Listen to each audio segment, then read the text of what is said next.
दोस्तों, आज की यह सच्ची घटना दिल्ली के बसंत विहार की है। बसंत विहार दिल्ली के दक्षिण पश्चिम जिले में लगता है और इस बसंत विहार कॉलोनी में एक प्राइवेट स्कूल चिन्मय स्कूल भी है। रोज की तरह ही 3 दिसंबर 2024 को चिन्मय स्कूल में बच्चे पढ़ने आते हैं। सभी स्कूल के स्टाफ्स भी स्कूल्स में मौजूद होते हैं कि तभी स्कूल्स की रिंग बेल बजती है और सभी स्कूल स्टाफ्स मॉर्निंग की प्रेयर की तैयारी में लग जाते हैं। सभी बच्चे प्रेयर्स के लिए अपने क्लासरूम से प्रेयर ग्राउंड में जा रहे थे कि तभी इस स्कूल में पढ़ने वाले एक लड़के प्रिंस के बेहोश होने की खबर टीचर्स को मिलती है। मौके पर टीचर्स पहुंचते हैं और वह इस लड़के प्रिंस को देखने लगते हैं कि इसको क्या हुआ है। तो टीचर को प्रिंस के मुंह से थोड़े से झाग आते हुए दिखते हैं। तो स्कूल स्टाफ ने प्रिंस को आनन फानन में ही फोर्टिस हॉस्पिटल में एडमिट करा दिया। प्रिंस क्लास 6 का स्टूडेंट था और वह पढ़ने लिखने में भी बहुत अच्छा था और उसकी तर्क शक्ति भी बहुत अच्छी थी।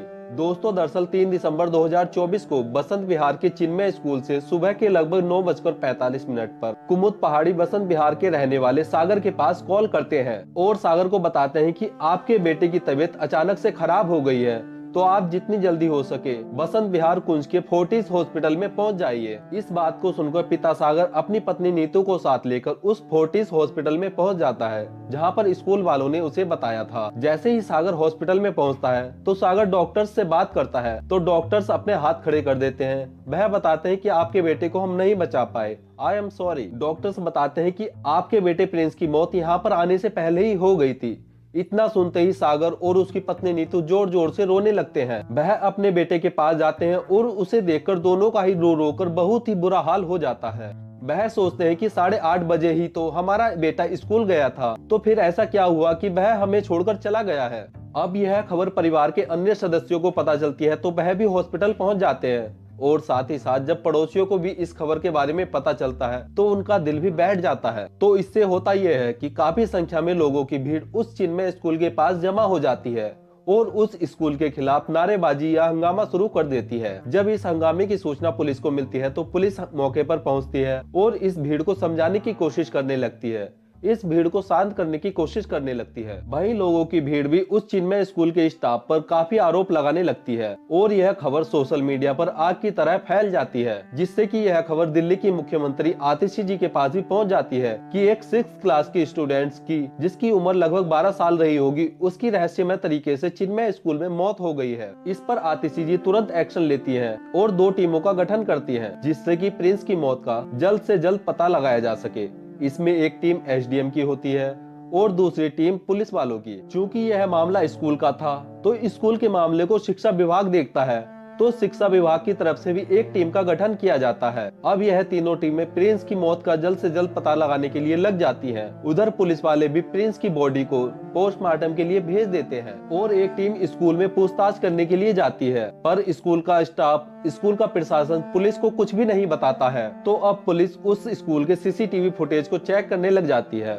पुलिस स्कूल के उस एरिया के सीसीटीवी की फुटेज को चेक कर रही थी जहां पर प्रिंस बेहोश मिला था। तो पुलिस को सीसीटीवी फुटेज में कुछ ऐसा देखने को मिलता है जिसे देखकर पुलिस भी सोचने पर मजबूर हो जाती है कि ऐसा कैसे हो सकता है। जो भी इस सीसीटीवी फुटेज को देखता है वह यह सोचने पर मजबूर हो जाता है कि इतने छोटे बच्चे का गुस्सा इतना खतरनाक कैसे हो सकता है। दरअसल जब पुलिस उस सीसीटीवी फुटेज को देख रही थी तो क्लास 6 का प्रिंस और उसी की क्लास का सहपाठी, जिसकी उम्र लगभग 12-13 साल रही होगी, वह भी 6th क्लास का ही था। तो जब ये दोनों आमने सामने से गुजरते हैं तो अचानक से इनके कंधे आपस में टकरा जाते हैं, जिससे कि उस दूसरे छात्र को गुस्सा आ जाता है और दोनों के बीच 2-3 मिनट की कहासुनी भी होती है, जिससे कि उस दूसरे लड़के का गुस्सा अब और ज्यादा बढ़ गया था। वह प्रिंस के गले को पकड़ लेता है। सीसीटीवी फुटेज में देखते हैं तो वह 6 सेकंड तक प्रिंस के गले को पकड़े रहता है। उस लड़के की पकड़ इतनी मजबूत थी कि जब वह प्रिंस का गला छोड़ता है तो प्रिंस सीधा जमीन पर गिर जाता है